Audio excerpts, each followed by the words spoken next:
Hello साथियों, मैं हूं एडवोकेट अशोक चतुर्वेदी। कैसे हैं आप सब साथियों? विधिक जानकारी की श्रृंखला में आज फिर हम एक नया वीडियो लेकर आए हैं। आपके अपने चैनल अशोक लीगल ओशन पर आपका फिर से स्वागत है। साथियों, आज हम चर्चा करेंगे कि मेंटेनेंस पर पत्नियों के द्वारा पतियों के ऊपर विभिन्न फोरम पर, जैसे डीवी एक्ट और CRPC 125 और हिंदू मैरिज एक्ट के अंतर्गत अलग अलग मेंटेनेंस का दावा किया जाता है। और इसके अलावा भी और बहुत सारे फोरम हैं जहां पर वो दावा कर सकती हैं, उनके लिए नियम हैं। तो साथियों, हमारे पुरुष मित्रों का ये प्रश्न रहता है कि सर, क्या हमें सब जगह से मेंटेनेंस देना पड़ेगा या इसका क्या नियम है?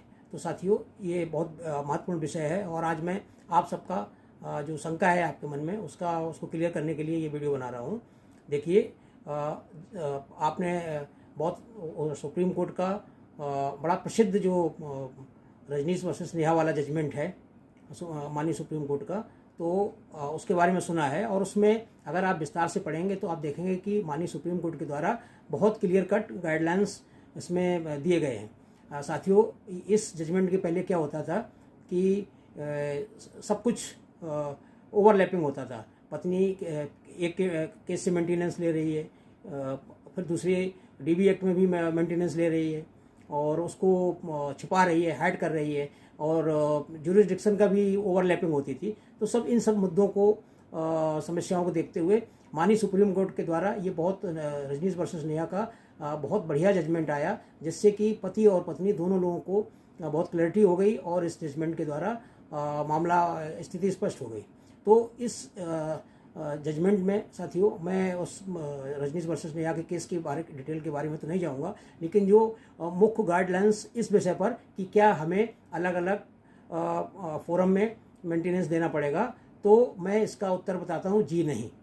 सुप्रीम कोर्ट ने क्लियर कट बोला है कि जब किसी को पति और पत्नी मेंटेनेंस का दावा किसी भी न्यायालय में करेंगे तो वहाँ पर उनको एक एफिडेविट देना पड़ेगा और उस एफिडेविट में संपूर्ण जानकारी देनी पड़ेगी कि उनकी कितनी मासिक आय है, क्या करते हैं, कितनी क्वालिफिकेशन है, कितने बच्चे हैं, क्या शादी के पहले पति पत्नी नौकरी कर रही थी, और नौकरी कर रही थी तो फिर ये केस आने के बाद ऐसी कौन सी परिस्थितियाँ आई कि क्या नौकरी छोड़ना ज़रूरी था, और क्या वो अगर कमा रही है तो क्या उसकी वर्तमान आय इतनी है कि वो अपना जैसे पति के साथ रह रही थी, जीवन यापन कर रही थी, तो क्या वैसे जीवन यापन कर रही है, और क्या कितनी उसकी क्वालिफिकेशन है, वगैरह वगैरह।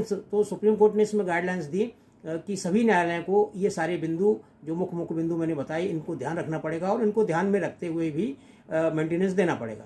तो जब ये जजमेंट आया तो हाँ, और इसमें एक महत्वपूर्ण बात ये और मैं बता दूं कि माननीय सुप्रीम कोर्ट के द्वारा ये कहा गया कि अगर पत्नी किसी और अन्य केस में पहले से मेंटेनेंस प्राप्त कर रही है भरण पोषण का, तो उसको उसकी राशि और कब से कर रही है पूरा उसका ब्यौरा देना पड़ेगा, वो नहीं छिपा सकती है। तो साथियों, ये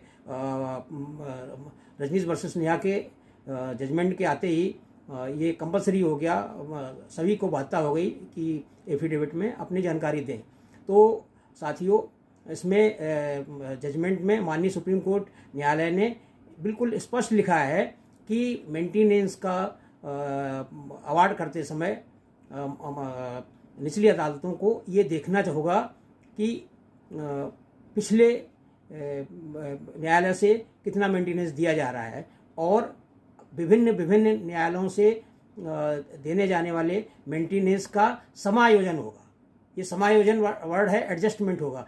तो इसका कहने का मतलब, अगर मैं सरल शब्दों में आपको बताऊं, कि अगर मान लो किसी न्यायालय से 10,000 रुपये मिल रहे हैं और दूसरे न्यायालय उसको 8,000 रुपये मेंटेनेंस बांध देता है, तो वो 10,000 रुपये का जो पहले से मेंटेनेंस दिया जा रहा है वो इस 8,000 में एडजस्ट होगा। इसका मतलब ये है कि इसका प्रभाव ये रहेगा कि मेंटेनेंस 8,000 वाला जीरो रहेगा, क्योंकि वो 10,000 पहले से दिया जा रहा है। इसी तरह से अगर हिंदू मैरिज एक्ट में और किसी फोरम पर अगर उदाहरण के लिए पहले से 15,000 रुपये मेंटेनेंस दिया जा रहा है और अगर वहाँ पर 20,000 रुपये मेंटेनेंस बांध दिया जाता है हिंदू मैरिज एक्ट में, तो उसको एडिशनल केवल 5,000 और बढ़ाना पड़ेगा। मतलब टोटल उसको फिर वो 10,000 की जगह पे 15,000 देना पड़ेगा। तो इसमें बिल्कुल स्थिति माननीय सुप्रीम कोर्ट के द्वारा स्पष्ट कर दी गई है कि मेंटेनेंस अलग अलग फोरम पर भले ही पत्नी को मिले और उसको अधिकार है, कानूनी अधिकार है, वो कर सकती है दावा, लेकिन उसका सब जगह जो एडजस्टमेंट जो न्यायालयों के द्वारा जो मेंटेनेंस वो प्राप्त कर रही है उसका एडजस्टमेंट करना पड़ेगा और न्यायालय उसका एडजस्टमेंट करेगा।